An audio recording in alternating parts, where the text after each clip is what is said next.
So I recently picked up a copy of none other than Thomas Sowell, the man, the mythos, the legend himself, Black Rednecks and White Liberals. Now, let me just tell y'all this. I believe that most of Thomas Sowell's books should be mandatory reading for everybody, at least in the United States or in the Western world, right? Basic economics, all the way down to, political systems, things of that nature. But that book specifically, I believe everybody on this planet needs to read. Because what it gets into is what we're about to essentially see in 4K right now is what I'd like to call the ghetto mind virus. You know how we have like the woke mind virus? I have just coined the phrase the ghetto mind virus. There is an epidemic of biblical proportions. I'm talking about what they were trying to convince us was happening in 2020 is happening psychologically within this specific group of individuals. Now, according to Thomas Sowell, there is a subculture that came from essentially the backwoods of the UK or Britain, as well as Scotland and Ireland, right? I believe it was called the Ulsters. Some of y'all may know the Ulster County, etc., where you had the most ghetto-minded, ghetto-behaving white folks you could never imagine. These people were absolute savages. They were not only lazy, uneducated, drains on the system, made excuses, blamed the system for every damn thing, but they were extremely violent and they would be prone to violence for basically nothing. Like they would be pushed to the edge, ready to essentially pop a cap in you or to gouge your eyes out and to rip your little ears off. This is not make-believe. This is what was actually going on. And many of them migrated into the United States. And let's just say the culture may have died back home where they came from, but it continued to perpetuate within the South here in the United States. And so this book essentially, it highlights how the black redneck or the ghetto mentality, the ghetto culture that we see within the black community today is the very same culture of the redneck then. It's the exact same. There's no differentiating factors between how they acted then and now. The only difference, then and now, the only difference is the fact that we got cameras to see it. And so when I talk about this, it's a reason why I continue to bring up culture, because no matter which way you want to shape it, if you just look at it as a racial matter, then we don't get to the actual problem, which is what culture is being promoted and endorsed, what mentalities, what customs, what is being made okay, what is taboo in that society, etc. Right? All the same sexual perversions, all the same, physical violence, all of that, the 304 culture, all of that was there already. And unfortunately, another group of people picked this way up of living. I mean, even in the times of slavery in the South, 22% of white Southerners did not want to be around those people who were white themselves. 13% didn't want to be around blacks. More folks did not want to be around them than black folk during slavery in the South. Just make that make sense for yourself. That's deep. And so when I see things like this, what we're about to get into, it is nothing short of that mentality, of that ideology, and more importantly, that culture made manifest.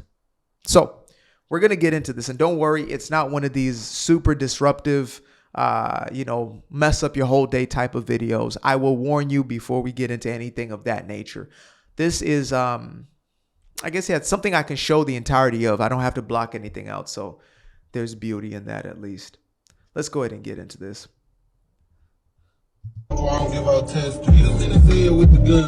Oh yeah, I can't play the music in there, but just know that it is indeed baboon music.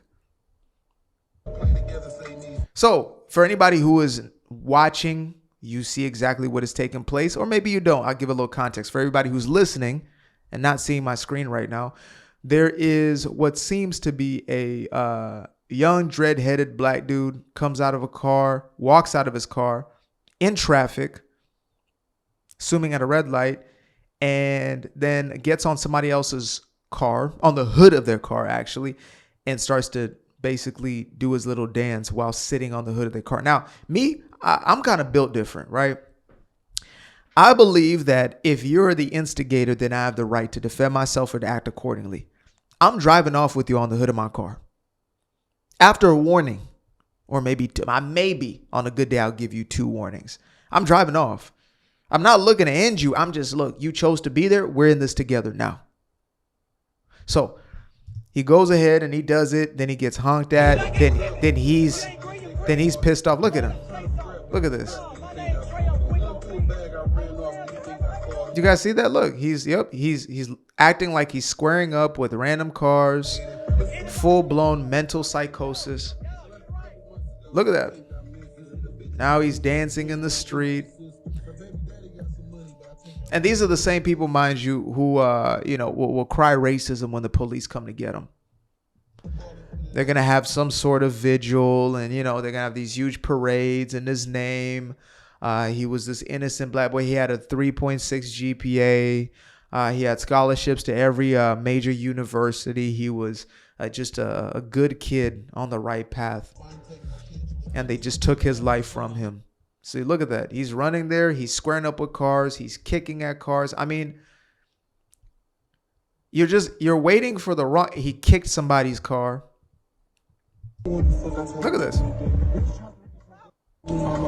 He kicked the car. Everybody's afraid of him. This is what they call the YN energy. Look at that.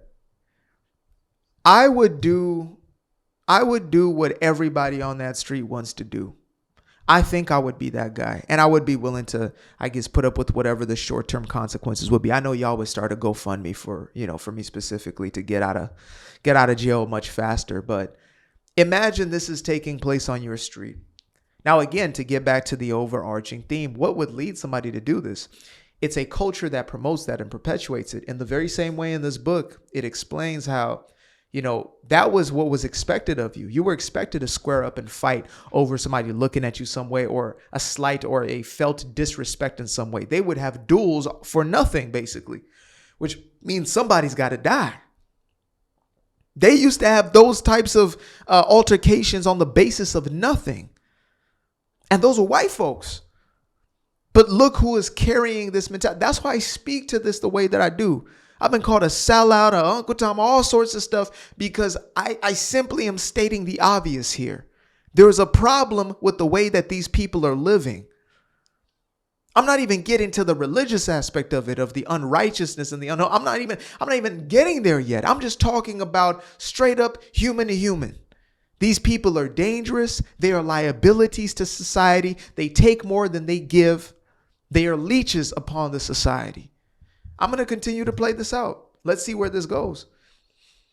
He's cussing people out. He's listening to music that's egging him on in the very same behavior. And they say, oh, music doesn't matter. No, it's a soundtrack to his life. Look, he's walking right into traffic. And some will say, wait, maybe it's just a dope. It's just a dope. Why are people letting this happen? Think to yourself, why? Look at that. He's kicking people's cars. He's squaring up.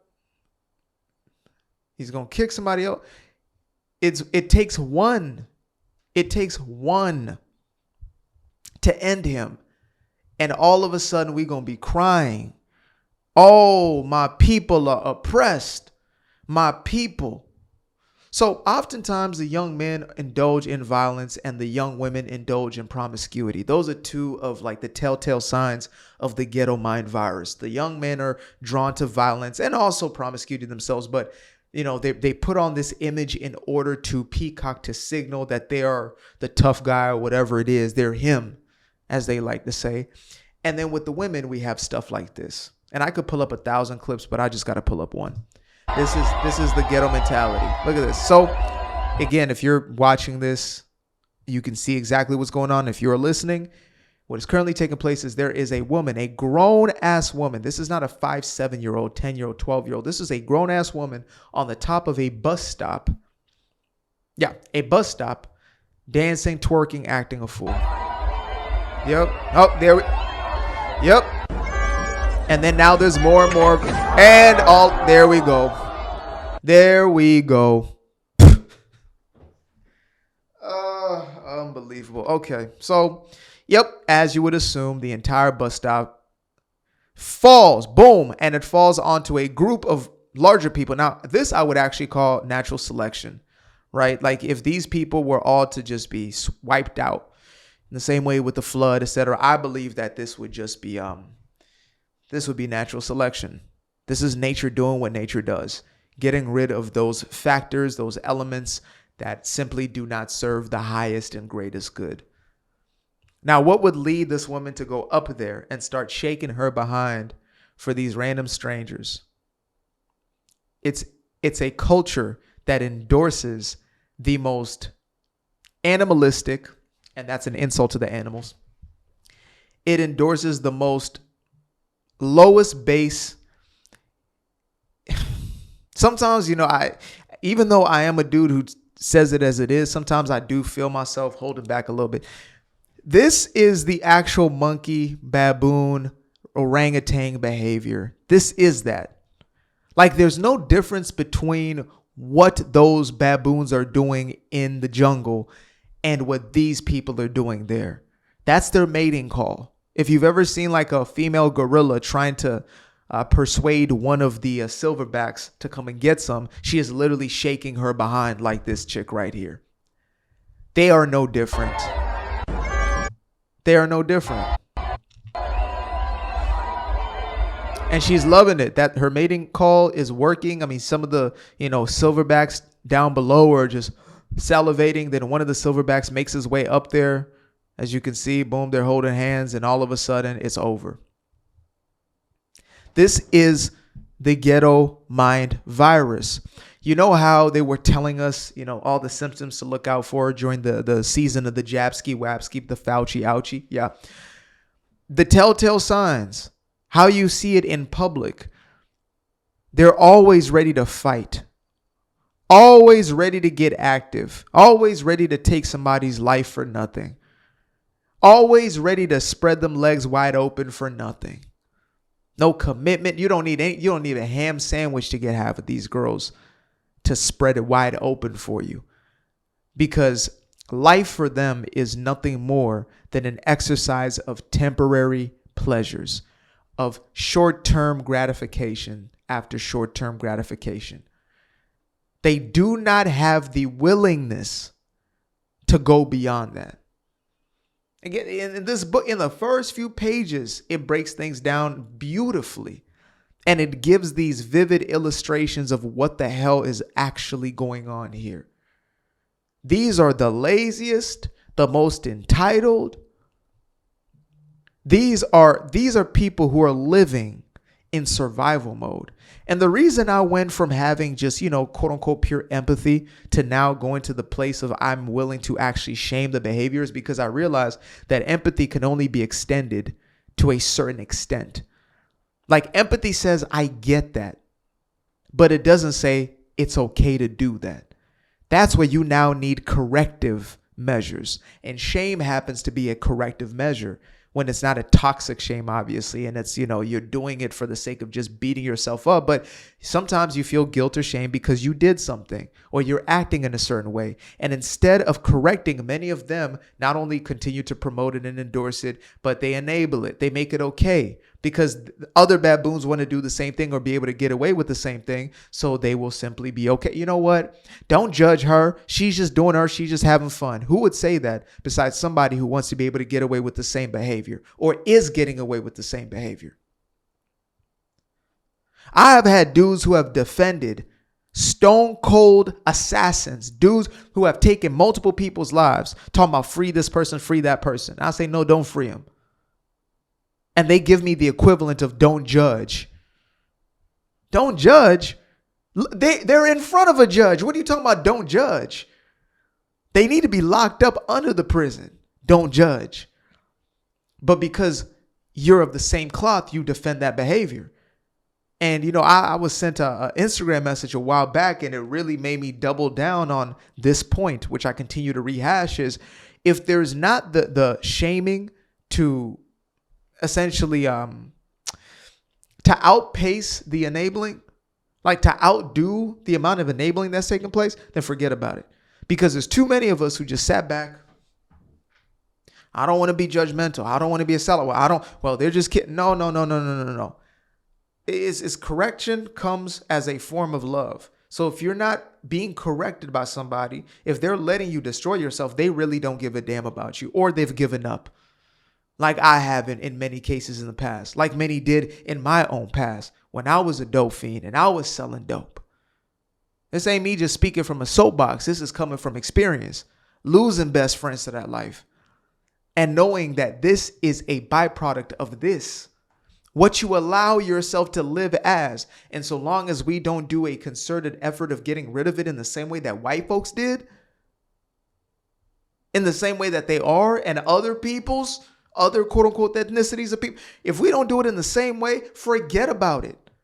It's over. It's over. You will not only be on the fringes of society and nobody wants to deal with you. You know, these people were so bad. You had slave owners who would pay for their property just so they didn't live next to them as neighbors.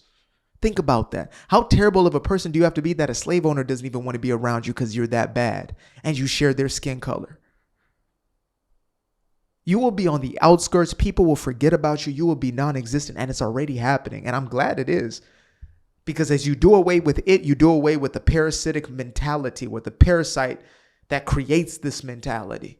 Not a physical parasite, but I'm pretty sure you get the visual.